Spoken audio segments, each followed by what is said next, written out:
اللہ تعالیٰ نے فرمایا کہ اذهب الى فرعون انه طغى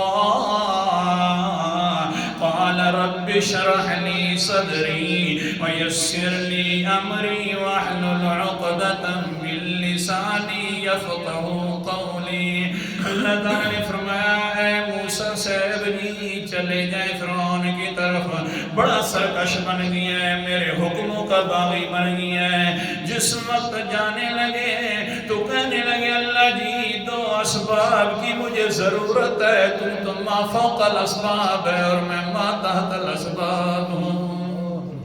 اب دو سببوں کی ضرورت ہے اللہ جی۔ پہلا سبب کون سا ہے؟ اللہ جس وقت انسان تبلیغ کرتا ہے آخر وقت مقابل جب ہوتا ہے وہ دشمن بھی بن جاتا ہے۔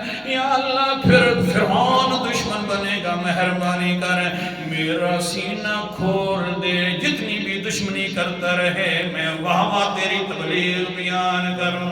قال رب اشرح لي صدری، میرا سینہ کھول دیجیے اللہ جی۔ آگے سے جو بھی کہتے رہے وَيَسِّرْ لِي أَمْرِي، پہلا سبب ہے سینہ کھل جائے گا تو میں اپنے تبلیغ والا حکم آسانی سے بیان کر سکوں گا۔ اور دوسرا سبب یا اللہ یہ ہے وَاحْلُلْ عُقْدَةً مِّن لِّسَانِي يَفْقَهُوا قَوْلِي، تبلیغ کو مؤثر بنانے کے لیے سبب یہ ہوتا ہے کہ زبان صاف ہونی چاہیے۔ اللہ جی مہربانی فرمائیے وہ بھی سبب ہے تبلیغ کے مؤثر ہونے کے لیے، میری زبان کی گرہ بھی کھول دیجئے۔ کیوں؟ یفقہوا قولی، تاکہ میری بات کو اچھے طریقے سے وہ سمجھ لیں۔